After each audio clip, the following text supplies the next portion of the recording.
Buenos días. Vamos a retomar las actividades académicas.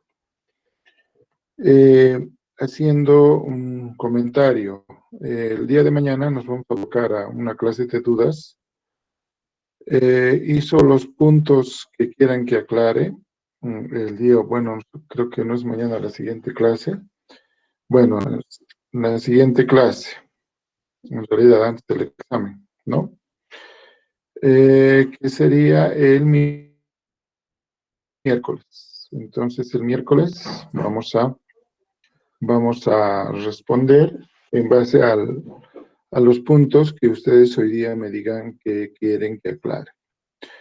Hoy va a ser una clase de avance. Vamos a avanzar contenido. Primeramente, remarcando que todo lo que hemos visto hasta el punto de la normalización, es decir, conceptos generales, hemos visto como tema 1, luego vimos DBMS, posteriormente modelamiento entidad-relación, luego modelamiento relacional, y hemos acabado con normalización, ¿no? Entonces, todo ese conjunto de temas son parte del primer parcial. Y nuestro objetivo principal de esta primera parte, que ya la hemos visto, es precisamente el hecho de modelar adecuadamente una base de datos. Sobre todo, en sus dos etapas fundamentalmente. Sobre esta parte vamos a volver la parte física, la última parte, cuando terminemos los lenguajes. El segundo gran objetivo de la materia se relaciona con el hecho de, ahora ya tengo una base de datos y debería tener una base de datos muy bien modelada, y tendríamos que ahora cargar datos de esa base de datos, y vamos a suponer que teniendo ya datos cargados, ahora vamos a manipular esos datos. Y al manipular esos datos significa que tenemos que ver un objetivo grande también para esta segunda parte del conocimiento, que son los lenguajes. Entonces, hoy día vamos a ver los lenguajes de consulta y vamos a llegar, yo creo, a álgebra relacional. Entonces, voy a compartir mi pantalla.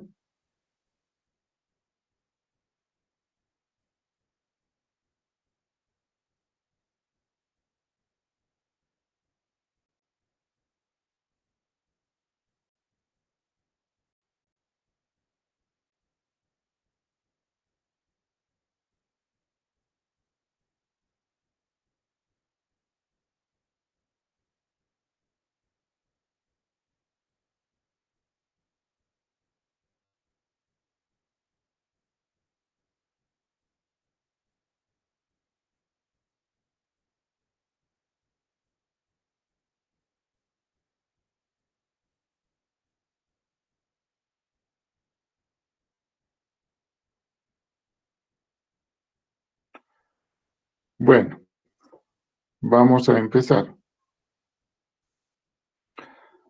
¿Se me escucha? ¿Alguien por voz me puede confirmar, por favor?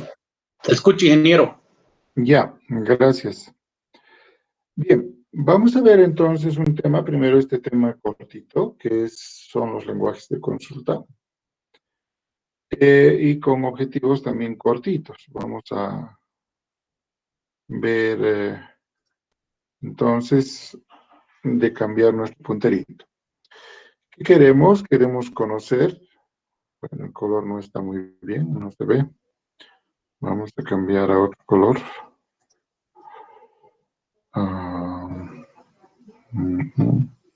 Blanco, yo creo.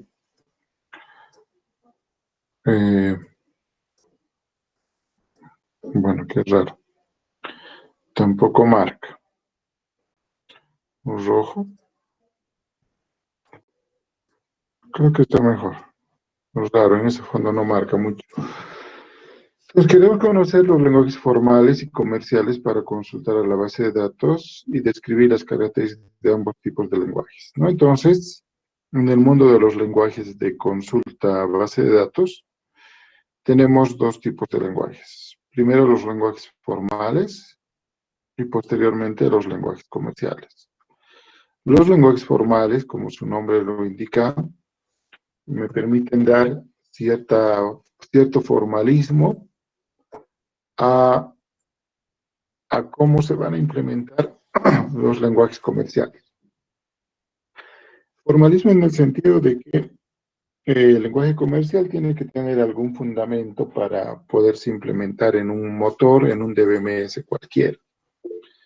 Y ese fundamento lo encontramos en los lenguajes formales. O sea, ellos nos van a explicar cómo se realizan las consultas internamente, porque nosotros, como usuarios finales, vamos a hacer unas consultas a un nivel de un lenguaje comercial muy aproximado a una lógica nuestra, una lógica que la podamos entender como personas, como seres humanos, pero que internamente pues hay un proceso bastante más complicado, ¿no?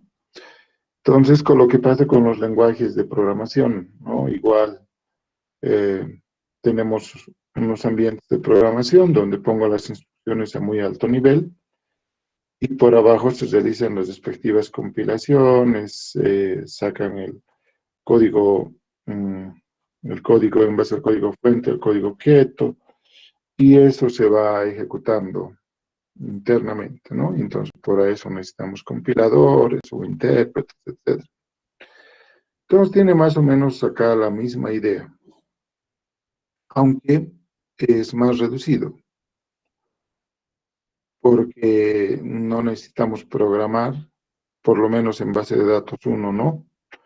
En base de datos, en teoría de base de datos sí lo vamos a hacer, pero en base de datos no. Entonces, entre los lenguajes formales tenemos dos. El primero es el álgebra relacional y el segundo es el cálculo relacional. El álgebra relacional se basa en la teoría de conjuntos y el cálculo relacional en la lógica de predicados. Ambos lenguajes tienen su cota aparte para la construcción de los lenguajes comerciales, en este caso el lenguaje por excelencia, que se llama SQL. ¿Sí? Y al decir por excelencia, estamos nosotros mencionando que no hay otro lenguaje, hay otros lenguajes sí, pero tan difundidos como el SQL no los hay. Entonces, todo lo que es fundamento en esta parte, se aplica en esta parte para la implementación. Bien. Entonces, como lo que ya les decía, ¿no? Da un formalismo matemático para la implementación de consultas en ambientes comerciales. Y el álgebra relacional, solo hay una, pero el cálculo relacional se divide en dos, ¿no? El cálculo relacional de tuplas, donde opero considerando las filas, y el cálculo relacional de dominios, donde opero considerando las columnas, ¿no? Pero ambas bajo una misma lógica, ¿no? La lógica no va a cambiar. Simplemente la forma como voy a manipular los datos, lo único que va a cambiar. Entre los lenguajes comerciales, pues tenemos el lenguaje de consulta estructurado, o SQL, por sus siglas en inglés, ¿no? Entonces, este lenguaje comercial es ampliamente difundido, ¿no? Tiene Oracle, tiene MySQL, tiene SQL Server.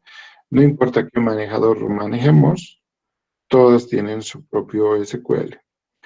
La diferencia entre uno y otro es que el SQL tiene un SQL estándar.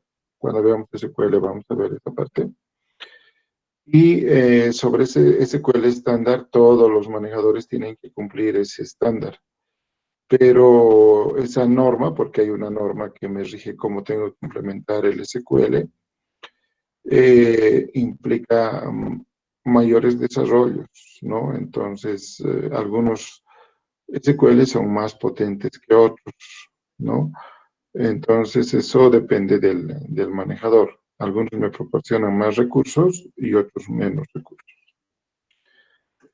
Ahora, estos lenguajes comerciales, como es el SQL, se estructuran internamente en base al álgebra relacional, en el sentido de cómo se opera, y al cálculo relacional, en el sentido de cómo se estructura una consulta SQL. Bien, ese era el tema cortito, primero, y ahora vamos a ver el álgebra relacional de los lenguajes formales. Bien, vamos a partir de los lenguajes formales con álgebra relacional, que en este caso lo vamos a manejar como AR. Veremos cómo raya esto. Creo que se nota mejor. ¿Ya? Entonces vamos a ver AR, ¿no? Bueno, tenemos como objetivos. Queremos conceptualizar las operaciones de unión, intersección, diferencia y producto cartesiano, que son las operaciones más importantes del álgebra relacional. Queremos conceptualizar las operaciones de selección, proyección, join natural, que son operaciones complementarias. Y en base a las operaciones definidas en el álgebra, resolver cualquier tipo de consultas en tablas relacionales. Entonces, estos lenguajes objetivamente están implementados y únicamente para consultas relacionales, ¿no? Si mi base de datos es orientada a objetos, entonces tengo el OQL, ¿no? El lenguaje de consulta orientado a objetos. Entonces, de alguna manera va a diferir. Entonces, exactamente es para base de datos relacional. Entonces, en general, nuestro temario a llevar va a ser una definición, operación de selección, operaciones de proyección, conjuntos, que son intersección, unión, diferencia, producto cartesiano. Vamos a ver el producto cartesiano, por qué no es bueno, y vamos a ver el join como concepto general, y lo que más usamos, que es el join natural. Bien. A ver, ¿qué es el álgebra relacional? El álgebra relacional es un sistema cerrado de operaciones definidas sobre relaciones. ¿Qué quiere decir un sistema cerrado? Que con todas las operaciones que nos ofrece, nosotros podemos responder a cualquier consulta de una base de datos, una consulta particular o una consulta general. Entonces, no necesito de otros operadores para poder realizar esa consulta.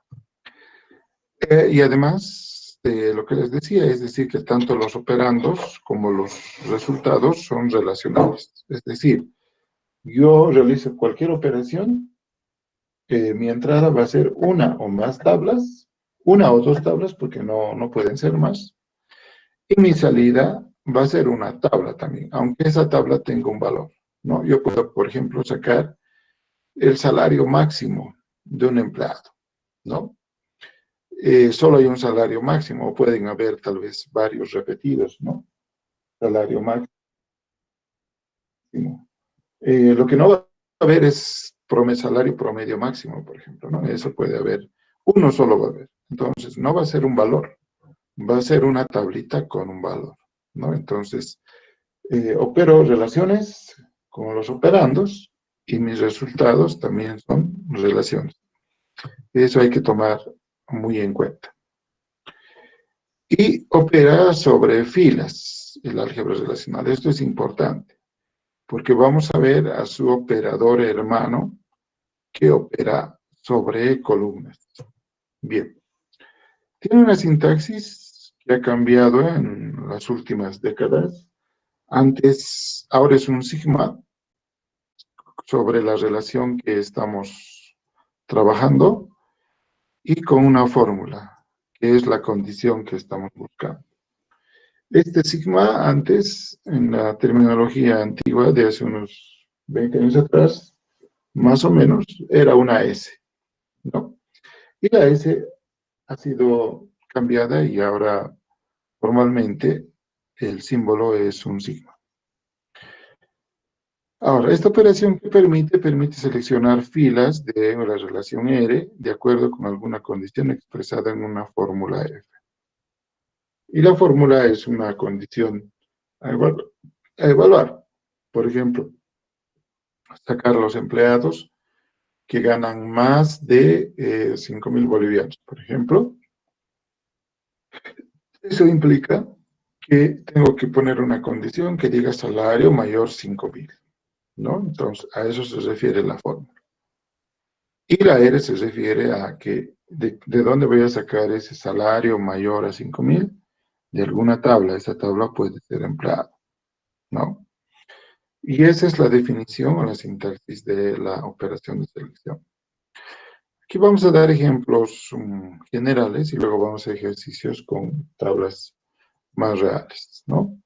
Entonces acá tengo, por ejemplo, dos relaciones. Tengo dos relaciones, R1 y S1. Y vamos a hacer operaciones en base a estas dos tablas base.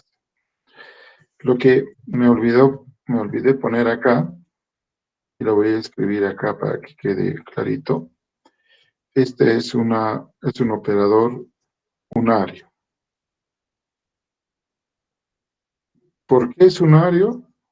Porque opera sobre una sola relación, la relación R. Entonces, es un operador unario. Entonces, acá, por ejemplo, estoy diciendo sacar de la relación R1, no estoy usando S1, aquellos donde la columna B sea igual a B. Entonces, la única que cumple esa condición, bueno, dos hay, acá y acá. Esta del medio no cumple porque esta del medio es A. Entonces, yo quiero que la columna B sea igual a B, ¿no? Entonces, tendría que tener ABC y CBD. Entonces, estoy seleccionando en base a esta fórmula. Esta sería mi fórmula, la relación que estoy manejando y la operación de selección. La hermana complementaria de operación de la selección es la proyección. La sintaxis es algo similar, pero la lógica es diferente. Primero, la simbología es un pi, trabaja sobre una relación R, y me permite sacar un conjunto de columnas de ese conjunto de todas las columnas que tiene la relación R. Esta operación también es unaria.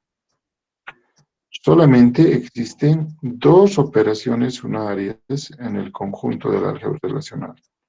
Una es la selección, que opera sobre filas, y otra es la proyección, que opera sobre columnas, ¿no?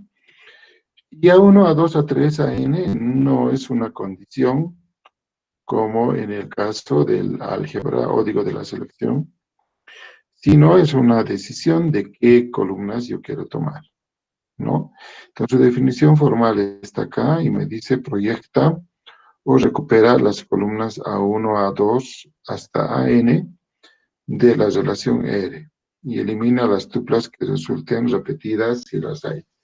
Bueno, es una consecuencia lógica de esta operación. Y esta operación es unaria. Entonces, para que quede más clara la diferencia entre la selección y la proyección, cuando hago una selección, por ejemplo, si estaríamos en una clase presencial, podríamos, y obviamente nos estaríamos viendo, podríamos decir, a ver, párense todos los que tengan zapato negro, ¿ya? Entonces, estoy haciendo una selección. ¿Qué harán ustedes? Bueno, si se han olvidado con qué zapato han salido, mirarán sus zapatos, o zapatos o tenis le podemos poner, ¿no? Pero que sean negros. Entonces, se mirarán y lo que pueden hacer es, o lo que tienen que hacer es pararse los que tienen negro. Entonces, estoy poniendo una condición que, dependiendo de cada persona, se va a hacer verdad o falso. Entonces, puedo recorrer, ¿no? Primer alumno, zapato negro, sí, o tenis negro, sí, se para. Voy al de al lado. Zapato negro, no, estaba con tenis azul, o zapato o tenis azul. No es azul, es distinto de negro, entonces permanece sentado. Y así recorrería todo el curso. Y cuando recorra todo el curso, pues voy a tener a quienes tienen o tenis o zapato negro parados, ¿no? En la proyección no uso una condición. En la proyección yo diría, a ver, Marcos, María, Javier, Rosa, Dunia, Milenka, Armando, Víctor, párense, ¿sí? Entonces, ahí estoy decidiendo quién quiero que se pare, ¿sí? Entonces, esa es la proyección. Entonces, es la diferencia entre una selección y una proyección, ¿no? Una necesito cumplir condiciones y la otra solamente hago una decisión de decir cuál es lo que necesito o lo que quiero. Bien, veamos la proyección. Dijimos que es un área también, o sea que vamos a manejar solamente una tabla. Lo estoy diciendo, tomamos la tabla R1 y voy a proyectar la columna A y la columna C.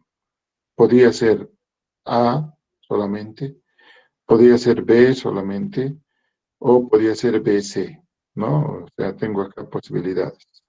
No vale la pena decir ABC porque la proyección sería igual a la tabla.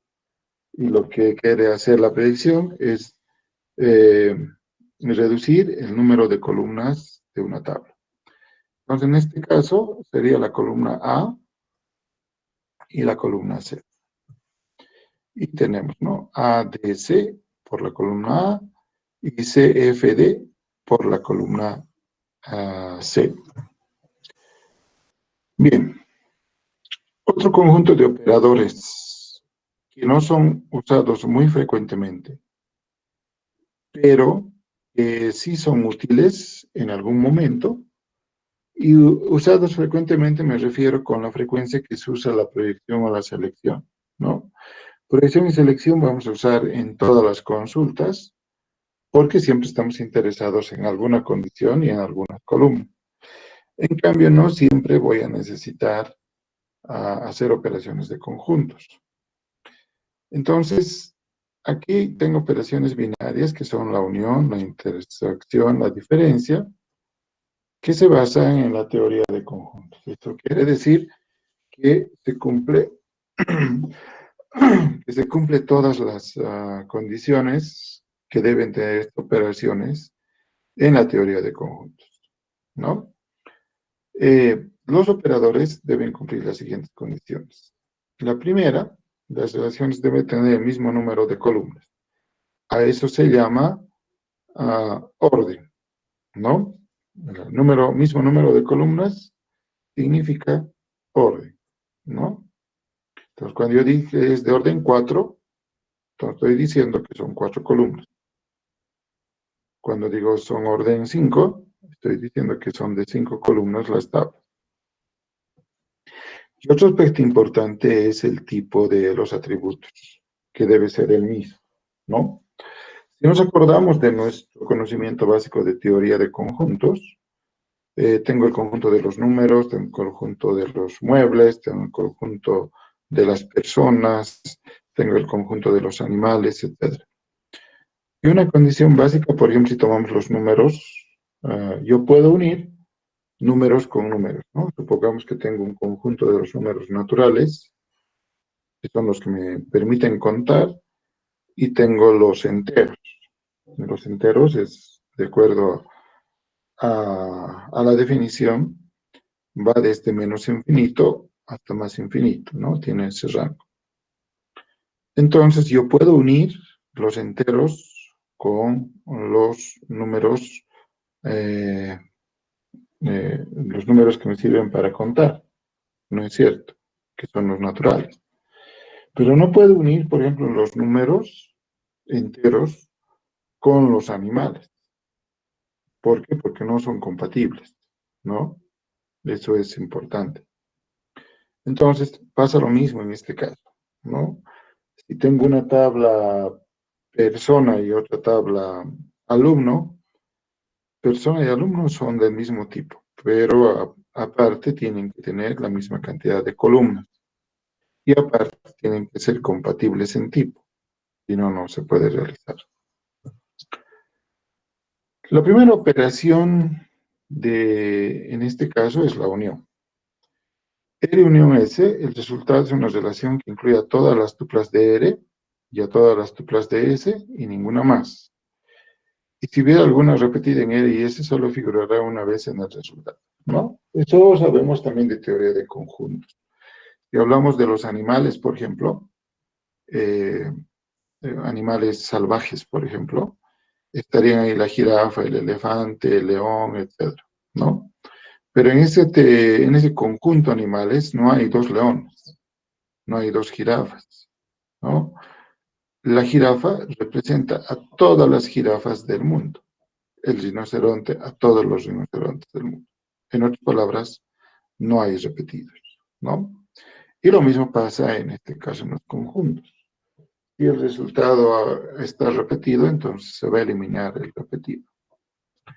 El ejemplo es muy sencillo, ¿no? Ya nos debemos imaginar.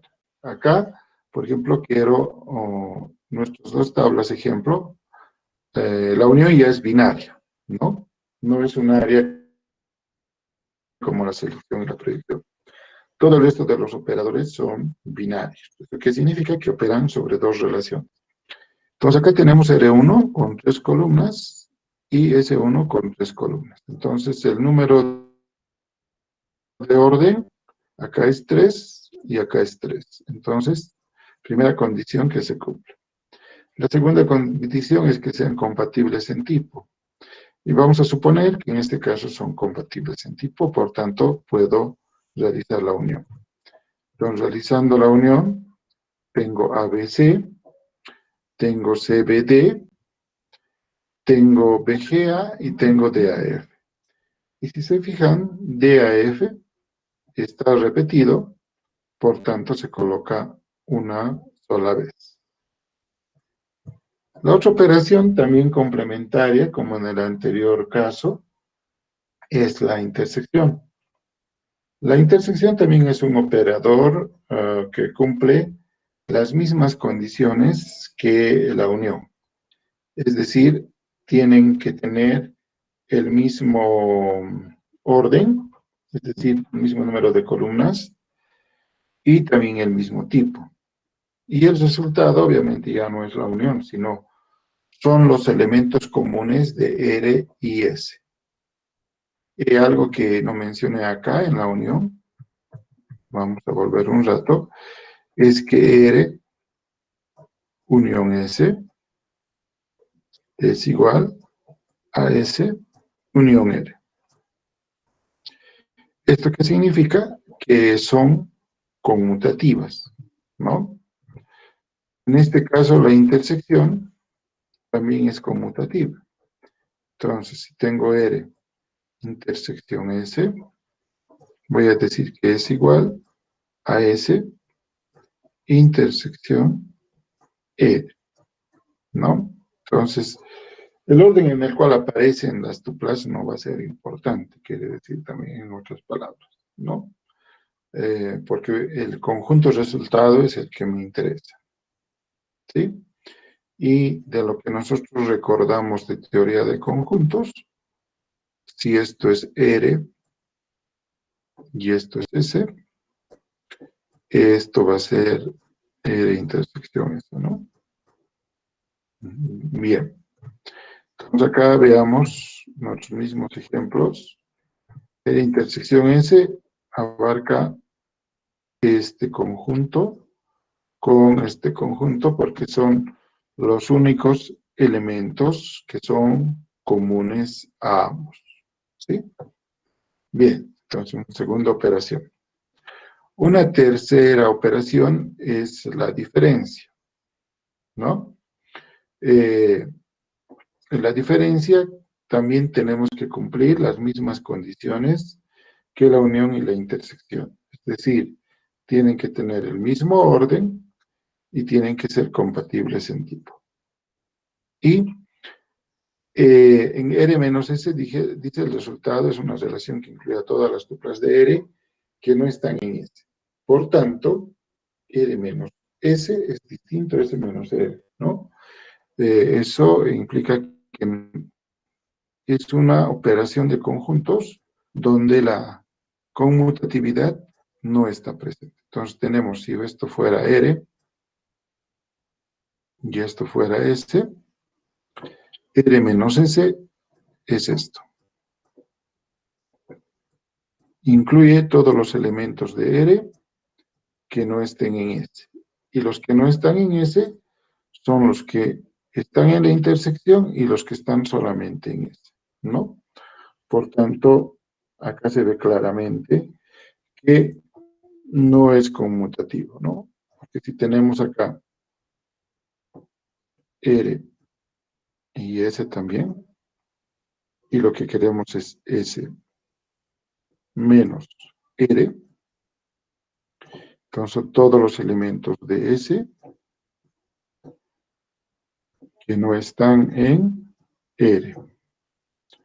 Entonces son todos los de S que no están ni en la intersección, obviamente menos en S. Entonces, de hecho, ya visualmente en ese gráfico de conjuntos, nosotros podemos claramente observar que esa diferencia no es conmutativa, ¿no? Porque los resultados van a ser diferentes. Entonces, con nuestros mismos dos elementos, bajo las mismas condiciones, de orden 3 ambos tienen orden 3, y vamos a suponer que son compatibles en tipo. Entonces, R1 menos S1 abarcaría todos los elementos de R que no estén en S. Entonces, ABC está en S1, veo que no, entonces ABC va a entrar. DAF está en S1, sí, entonces no va a entrar. CBD está en S1, no, entonces va a entrar.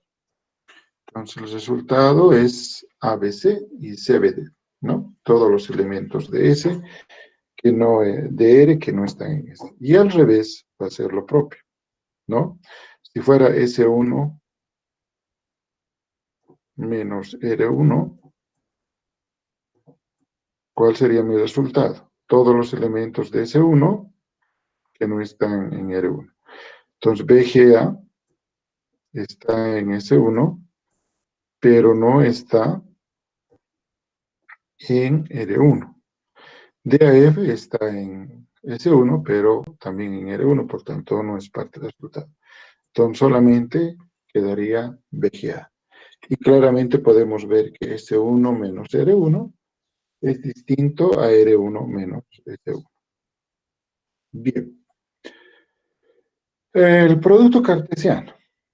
El producto cartesiano es un operador que da lugar a la construcción de otro operador cuando hablamos de bases de datos. El producto cartesiano lo estamos viendo para poder explicar el otro operador útil que es join, porque este operador del producto cartesiano es un operador inútil porque vamos a ver las razones de la cantidad de redundancia o elementos o combinaciones inexistentes que me puede generar. Entonces, R por S, simplemente a lo que nos acordamos, primero es conmutativo, ¿no? O sea, R por S es igual a S por R.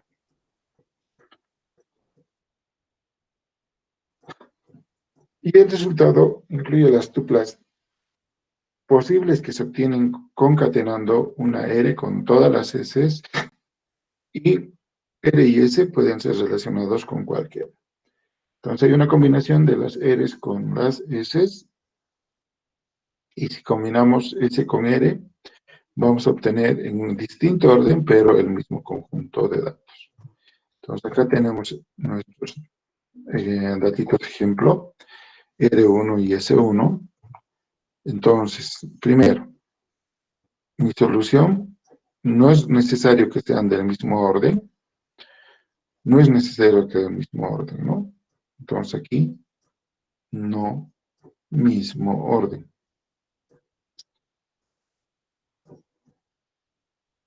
Porque no ponemos uno a continuación del otro, sino que concatenamos un conjunto con el otro.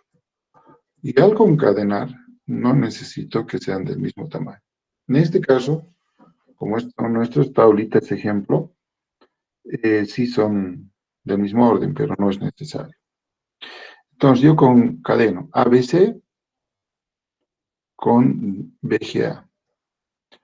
Luego DAF con BGA. Y luego CBD con BGA. Y luego voy y hago lo mismo con la primera tupla y combino con DAF, ABC con BGA más bien,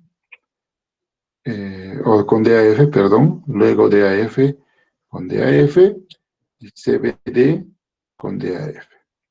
¿Sí? Entonces combinamos todas las tablas, todas las tuplas de una tabla con todas las tuplas de la otra tabla. Y tenemos esta relación. ¿Sí? Entonces, ABC con BGA, ABC con DAF, luego DAF con BGA, DAF con DAF, CBD con BGA y CBD con DAF. Ahora, ¿por qué esto no es bueno para base de datos? Vamos a suponer que estas dos tablas, estas son los estudiantes.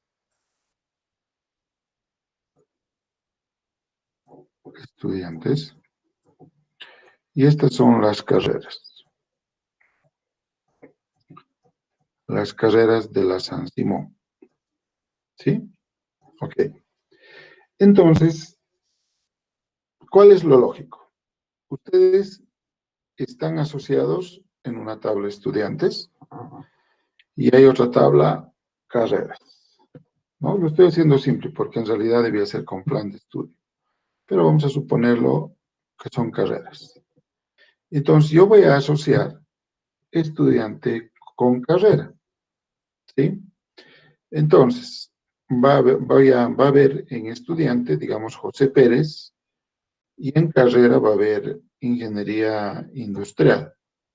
Entonces, va a haber una relación entre José Pérez e ingeniería industrial que me va a decir que José Pérez estudia ingeniería industrial. ¿Ok?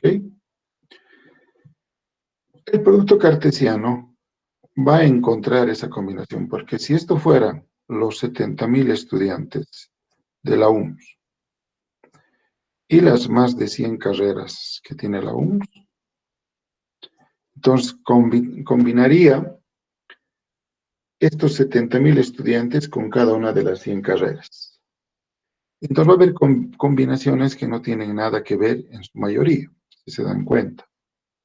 Porque ese José Pérez, que estudia industrial, va a estar asociado también en la combinación que haga el producto cartesiano, va a estar asociado a medicina, va a estar asociado a ingeniería informática, va a estar asociado a ingeniería de sistemas, va a estar asociado a contaduría pública, va a estar asociado a economía, va a estar asociado a ingeniería financiera, va a estar asociado a arquitectura, va a estar asociado a ingeniería petrolera, etc.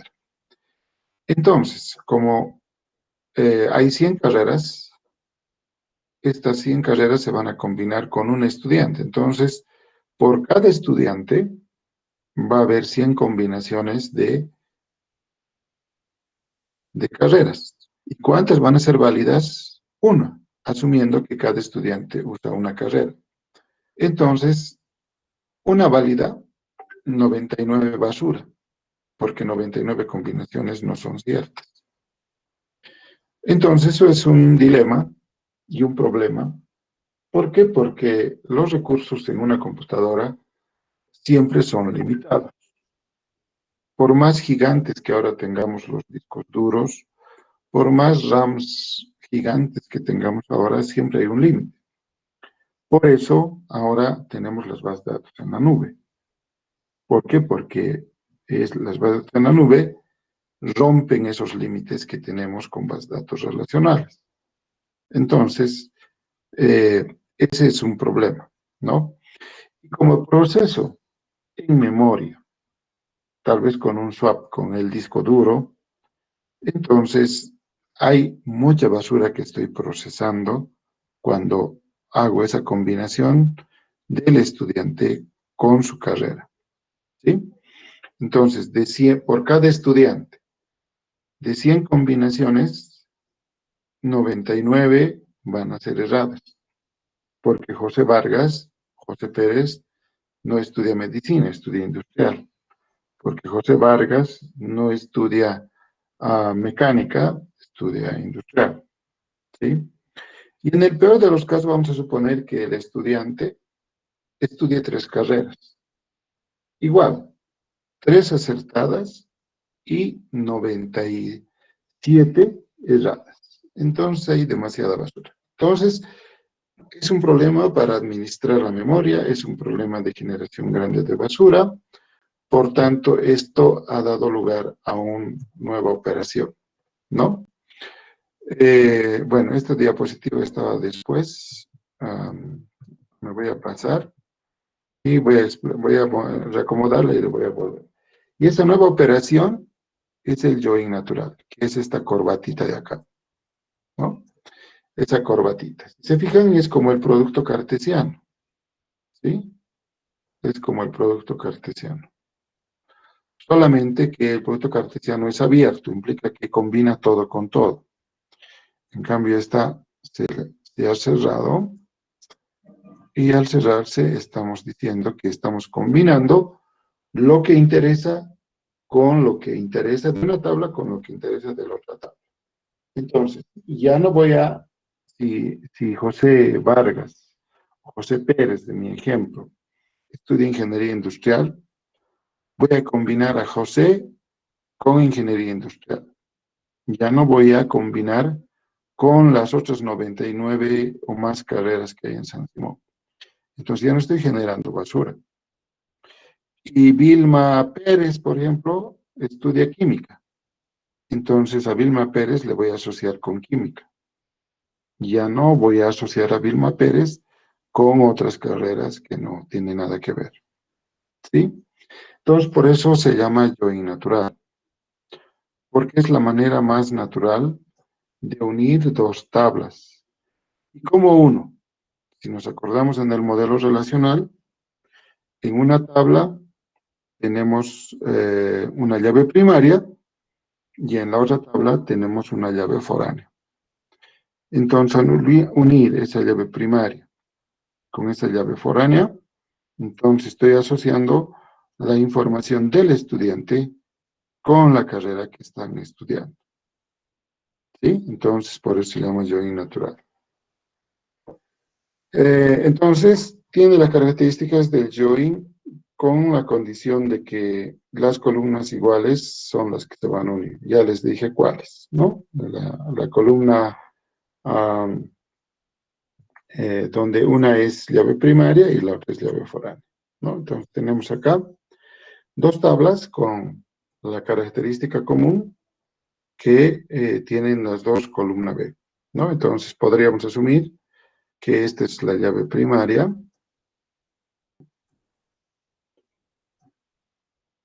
la primary key, y que esta es la llave foránea. Entonces, la foreign key. Entonces, acá estamos diciendo que no son 2 tablas sueltas, sino que están asociando información entre las 2 tablas. Entonces, al hacer un join entre las 2 tablas, tendríamos A, B, C, D, ¿no? Acá lo hemos eliminado el duplicado. Hay motores de base de datos que lo eliminan y últimamente los nuevos motores ya no lo eliminan. Entonces, si no lo quiero yo, tengo que en la salida eliminarla con una proyección.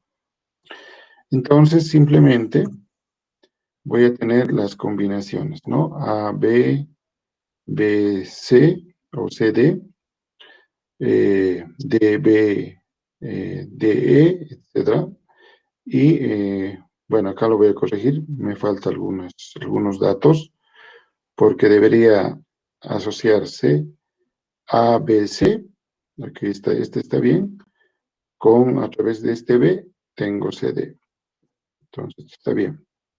Luego, este AB con este B, entonces aquí me faltaría AB con DE y luego DB con DE y luego este BB con DE, ¿no? Entonces me faltan algunas tuplas.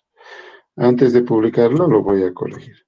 Bien, eso es en cuanto entonces a operaciones del álgebra relacional.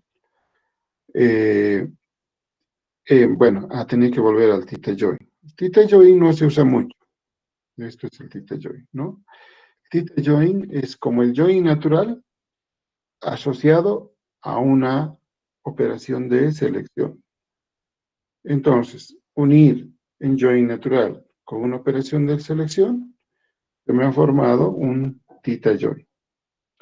Esto en teoría, existe. En la práctica ya no la usamos, ¿sí? Porque al tener ya las otras alternativas, no necesito. Pero sin embargo, es bueno saber, ¿no? Entonces, R theta join S, donde el theta join no solamente asocia dos tablas, sino que además me pone una condición de comparación, ¿sí? En los ejercicios y en lo que yo les voy a pedir, no vamos a usar theta join, porque en los manejadores no están implementados el theta join, ¿no? Es una operación de álgebra que existe, pero que ya no se usa. Bien, pues voy a hacer esos ajustes en los ejemplitos y lo voy a publicar. ¿Alguna pregunta al respecto? Cuando hagamos ejercicio van a ver que es bastante más sencillo de entender y vamos a ver también que es sui generis la forma en la cual nosotros ejecutamos una consulta. ¿Por qué? Porque nosotros siempre escribimos de izquierda a derecha. Cuando hago consultas en álgebra, lo vamos a hacer de derecha a izquierda. ¿Esto por qué? Porque cuando vamos armando la consulta, armamos como una pila de operaciones, ¿no? Una pila de operaciones sabemos que cuando hablamos de pila tenemos dos aproximaciones, ¿no? Una es LIFO y otra es FIFO, ¿no? LIFO es last in, first out, el último que entra es el primero que sale, y FIFO es first in, first out, ¿no? Entonces, primero que entra, primero que sale o que se ejecuta. Entonces, construimos una pila FIFO en realidad, ¿no? Porque la primera operación que vamos a colocar en la pila va a ser la primera que se va a ejecutar al momento de realizar, ¿no? Entonces, esa es otra situación que tenemos que considerar. Bien, ¿alguna pregunta sobre esta teoría? Supongo que no, porque es muy sencilla. Bien, vamos a lo del examen. Denme un segundo, me voy a anotar. Para el día miércoles, ¿qué temario quieren que toque para aclarar? Porque va a ser clase de dudas eh, respecto al examen. ¿Qué temario quieren tocar? Entonces tienen la palabra. Ingeniero, ¿puede ser refuerzo en formalización, el último tema? Normalización, perdón. Por favor. Ya. Normalización. 1. ¿Qué más? ¿El resto claro? ¿Solo normalización? Inge, podría ser un ejercicio al llevarlo a entidad-relación del concepto, ¿no? Ya. 1 de entidad-relación. Ya van 2. ¿Algo más? Creo que no. Ingeniero, Creo una que consulta, así en sí, paréntesis. La parte teórica no va a entrar, ¿no es cierto? ¿O sí, ingeniero? Le pregunto. todo también va a entrar, Ah, ya. ¿no? Bueno, Va a entrar todo. Todo, muy bien. teoría y práctica, ¿no? Entonces, las prácticas sí va a entrar, bueno, como va a ser una combinación teórico-práctica, los ejercicios también van a ser cortos, ¿no? Y lo que voy a pedir de los ejercicios es que sean claros al responder, ¿no? A veces me ponen, ¿no? Los digo, normalizar tal tabla, y el resultado me muestran las tablas normalizadas. Eso no vale. Me tienen que decir por qué han hecho esas tablas normalizadas. Entonces, el procedimiento es importante. Bien, voy a preparar entonces dos ejercicios, uno de normalización y otro de entidad-relación para el día miércoles. Bien, a ver, creo que algún mensaje más. Acá. Sí, va a entrar al examen, eso me están preguntando, va a entrar al examen. Bien, eso sería todo por hoy entonces. En unos instantes voy a subir teoría más, sí. En unos instantes voy a subir un ejercicio de normalización para que lo estén practicando y el día miércoles lo vamos a resolver conmigo. ¿Perfecto? Gracias, Inge. Ok, eso es todo entonces por hoy y quedamos acá. Que tengan buen día. Muchas gracias, Inge. Hasta luego.